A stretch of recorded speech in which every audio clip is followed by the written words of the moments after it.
Once the time was passing by at its merry speed.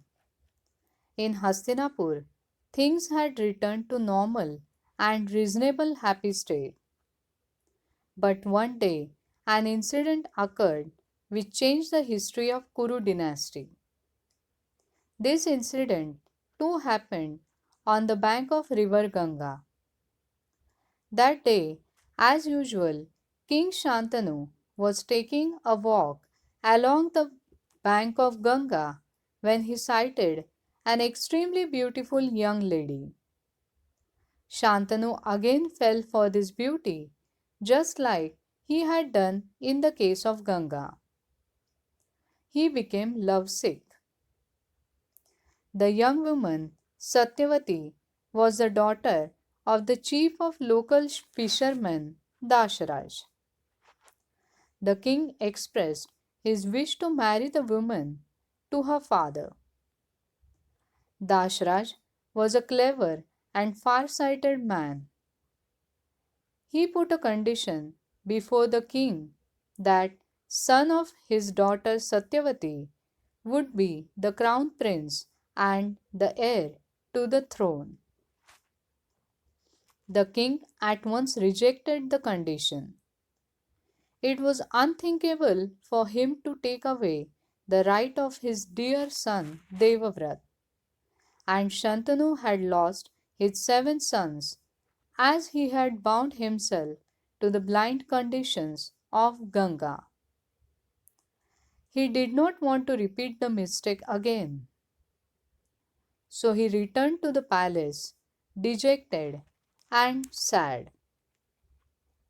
King Shantanu again became gloomy.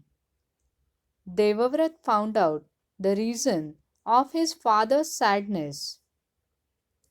He at once went to Dashraj in his chariot and said to him, "Please agree to the wish of my father. I promise to give up my right over the throne." The father of Satyavati spoke, "But your sons can lay claim to the crown and create trouble for sons of my daughter. I will stay bachelor all my life." Dashraj could not ask for more and happily agreed for the alliance. Devavrat set out for the palace with Satyavati in his chariot. King Shantanu was greatly elated to see his heartthrob Satyavati coming to the palace in chariot of Devavrat. He had been informed by the spies that Crown Prince had gone to the fisherman village to bring Satyavati with due respect for his father after learning the cause of the father's sadness. Satyavati's entry into the palace made Shantanu pride at his luck. He embraced his son and blessed him numerous times. Then he led Satyavati to his palace. The king was very anxious to know how Satyavati's father had so easily agreed to send her with Devavrat. So, at the very first chance he got, Shantanu questioned Satyavati about it. She told the king about the vows Devavrat had taken. The king was shocked to learn about the extremely severe vows his son had taken for him. He felt giddy and almost passed out in grief. He blessed Devavrat and gave him a boon that he will be Ajay, cannot be beaten, and that he can choose the time of his death per his will. The news spread through the palaces.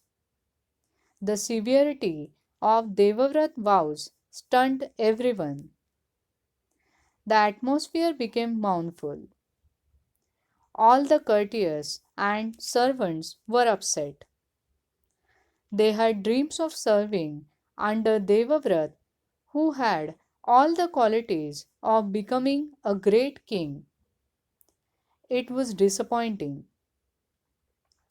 Devavrat earned a new epithet, Bhishma, which in Sanskrit means extremely severe. From that point of time, everyone called him Bhishma.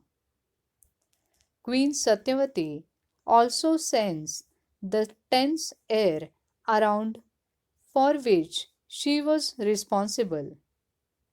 She cursed herself for it.